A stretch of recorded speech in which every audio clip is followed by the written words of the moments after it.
all throughout the summer, they just produce female, they just have daughters, daughters, daughters, daughters, daughters.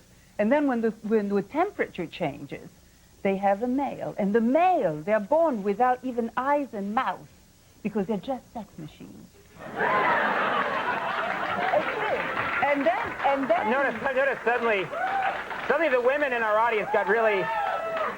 The concept of a man that couldn't speak, say anything, and is just a sex machine. Yeah. They like that. I bet having sex with somebody with no eyes and no mouth would be great. Yeah. Very weird. What are you talking about? It's a sex machine. They don't care. Okay. They just want the bug to shut up. I guess I'm So that's a very strange thing for you to be noticing and getting fascinated with. Well, I've always been fascinated with animals. You're fascinated with animals? I like animals, and then I like that there is...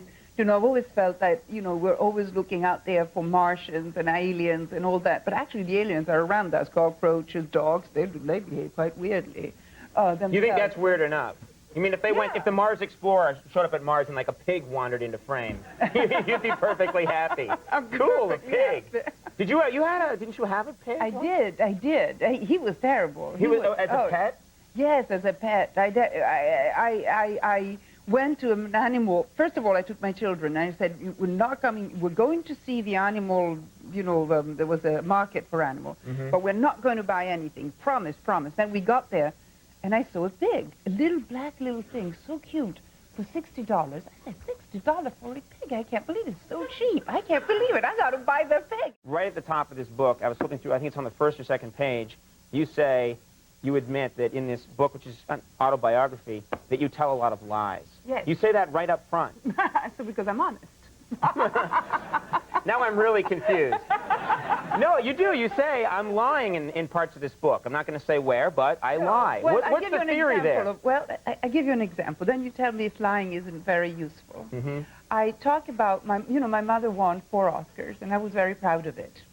And we have the Oscars now at the Wesleyan University, which is her archive. And for years, she held that record of being the actress that won most Oscars. Now, I've already lied to you. Is that true? She didn't. Yes, I did. She did not win 4 Oscars.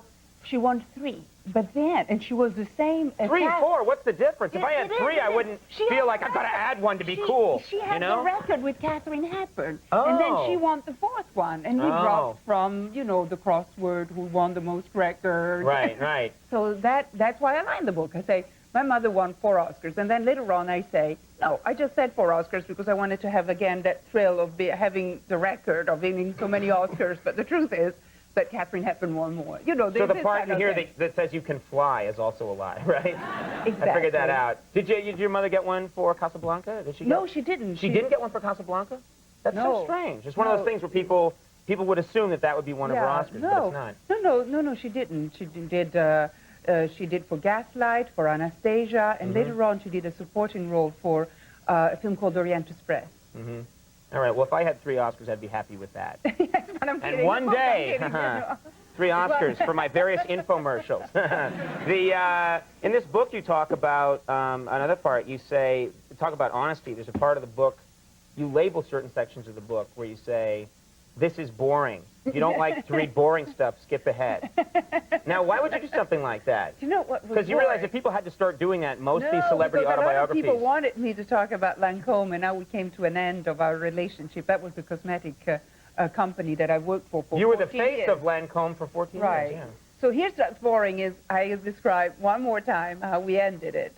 But, you know, I was kind of bored to repeat the story, but some people needed to know the story. Okay, but the book is meant to be funny. There's some good stuff in here. There's also great pictures in here of some of your old flames, your old romantic interests. Of course, you spent time with Martin Scorsese, and there's a very funny picture in the book of you with Martin Scorsese here.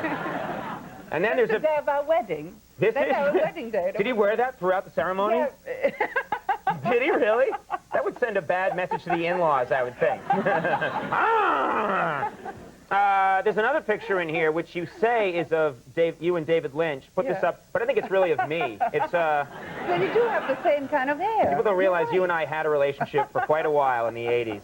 He has very cool hair, by the way. I would have said that was Bazooka Joe or Mort. No, that was me.